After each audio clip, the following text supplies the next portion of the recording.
When the group first started, people weren't really sure what the group was going to be about, and so there was some hesitancy, and we really noticed that the first session that we had, we didn't have the musicians from the Christchurch Symphony Orchestra there on purpose, so that we could talk a little bit about why we were using music for movement and how music is processed in the brain. Music is a fantastic tool for people that have neurological conditions because it processes through many different pathways in the brain.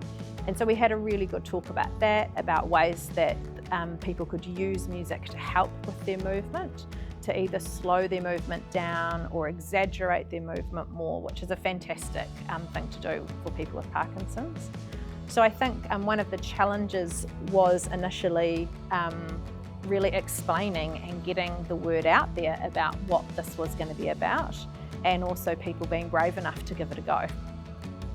Music and movement for people with Parkinson's is really trying to entrain the rhythm back into the body. So using rhythm and melody to help people to really feel movement in their body again, and really get the flow of movement with big, nice, long movements, but also the rhythm component of movement, say back into their stepping or back into their walking as well. Southern Music Therapy is a company that is of registered music therapists, so we all have master's degrees and with a postgrad in neurologic music therapy, and we work across the lifespan with people with neurological conditions right through to children in specialist schools and people with intellectual disability. In the music to movement group, I think one of my most favourite things, apart from the smiles and laughter that happens, is the walking.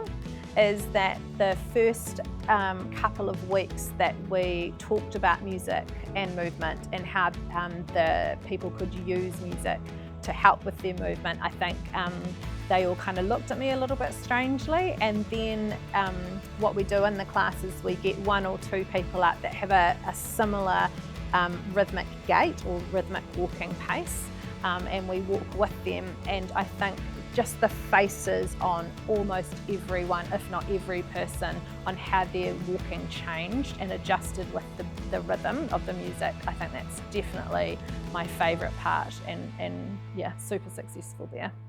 It was amazing having the Christchurch Symphony Orchestra within this pilot, really, for the movement to music group. So we had a partnership with the Christchurch Symphony Orchestra where we had 3 musicians coming along, and then we have the music therapists leading the group and facilitating and almost translating the relationship between the people with Parkinson's and the CSO musicians. And then we have the members that we need to come along and give it a go. But also we need funding to keep this going, and I think we can see the benefit. This was an incredibly successful pilot. Everyone's super excited about it, and the energy is really, really buzzing, so we want to keep that going in some way.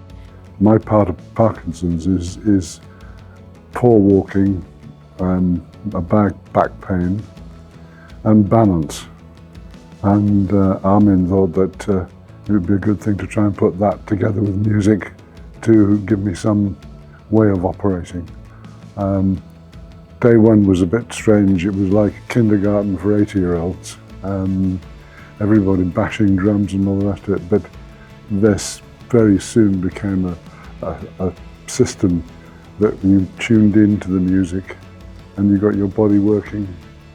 And for me, walking is unaided is difficult. But I'm now walking unaided or marching unaided up and down the room 5 or 6 times on my own. I bored everyone to death about this, but I was in the British Army, and so marching was second to me, second nature. And so that music, marching music, got my arms working in tandem with my legs, and that took over. I didn't have to think about it. And it's just gone from strength to strength. And we're even playing now British Army music, marching music, which I think everyone's looking at me sideways thinking, where did this bloke come from? But it's helped tremendously. We all suffer in different ways. and it's seeing how other people cope, that their rhythm isn't quite as straightforward as other people. I can't stand for more than probably 3 or 4 minutes at a time before having to grab onto something. But we're all working at it together, so there's good humour, there's a bit of a laugh, and it just helps seeing how other people are coping with their illnesses. And you start to see what you're capable of, and you start to work with other people and you meet new friends. And I think it's just, if you don't do it, you'll miss out. And if I could encourage anyone to come along and try it. If it doesn't work, it doesn't work, but I've not yet to see anyone drop out of the group. MS and Parkinson's is a charitable trust. We've been going for 60 years. We support people with MS or Parkinson's Canterbury-wide.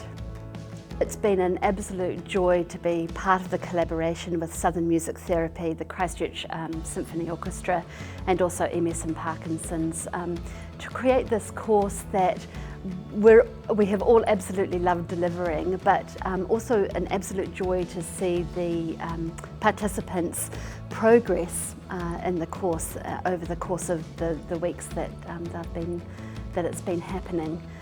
One of the important things about putting together a music and movement class is that both the music and the movement are honoured in the creation of the course. The music was aptly and fabulously covered by Southern Music Therapy and the CSO, and the movement part was developed by Dr. Amin Danishvar, who's our exercise physiologist at MSPC.